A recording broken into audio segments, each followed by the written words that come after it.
And with me right now from United is Kash Akrakar. Good to see you, sir. Thank you. Welcome. Thank you. Always a pleasure. To be here.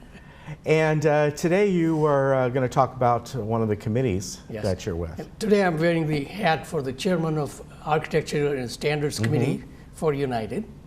And I'm in general going to talk about, Ross Cortese started with this idea to start this place 50 plus years ago, and volunteers have kept it going. And I'm so happy that on my team I have more than half a dozen volunteers, and they're all smart. Like yesterday we had a situation.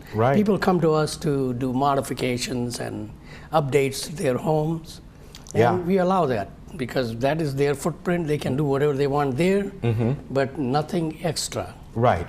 Common area is for everybody's use. But your area, you can do mostly what you want to do. As long as it's architecturally sound, structurally sound, we let you do whatever you want. And this one couple wanted to add on a room.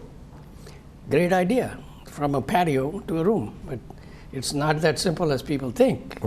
So I'm glad people brought out some of the intricacies of the situation, and we will get him the permit to do it as long as he follows the guidelines. And so we'll be doing that.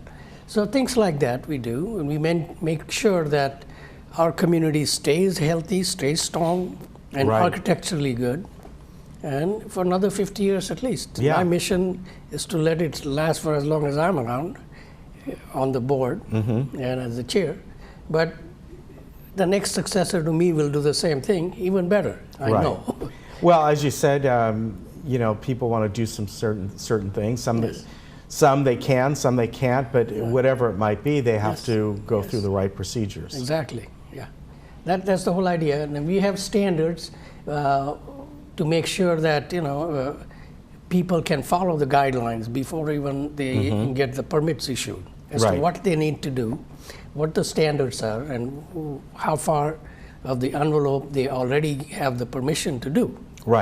And so we maintain the standards, and we are so happy. I should give credit to Kurt Wyman, who was the staff last time. Now he's got bigger responsibility. But now we got Brett Crane and his assistant, Alisa Rokcha. Alisa just joined the group. This was her first meeting.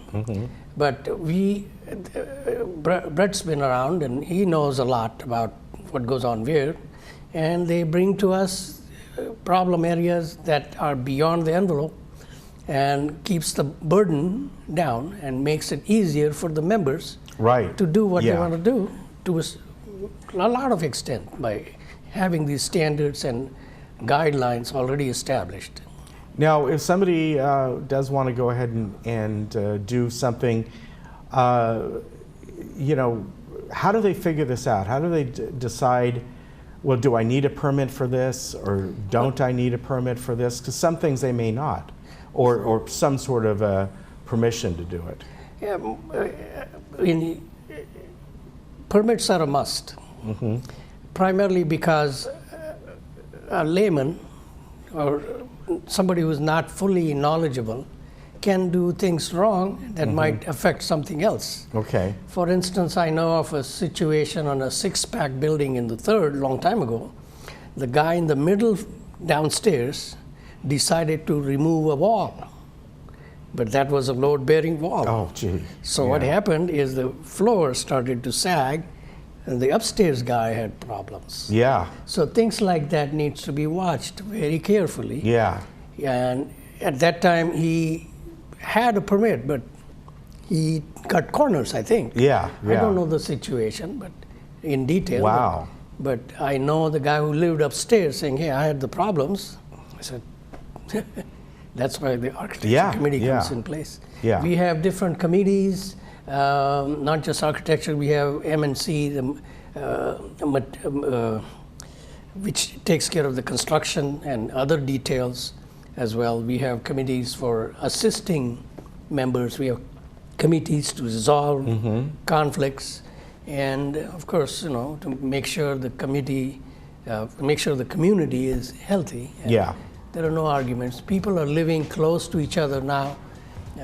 People moved here from homes that are 10 times larger sometimes. Right. And it's difficult to move from a big home to a little tiny footprint Yeah. in the village, and these are old buildings. There are noise restrictions. We have to be one big happy family, Right. and that's the objective, and that's the guideline. Main principle is to make sure the whole community is happy and Yeah. the properties are well maintained, and our village is one of the best in the world. And for quite some time, it was the only city Right. with 95% population over 55. Right. And architecture committee does play a very strong role in making sure Yeah. the co-op homes in our community are kept right. Right. And on third, they also have an architecture committee for their condominiums as well. You're right. All right.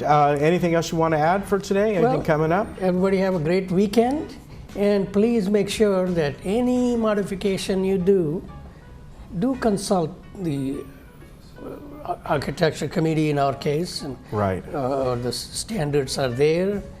We are there to help you, and let's all be a happy family.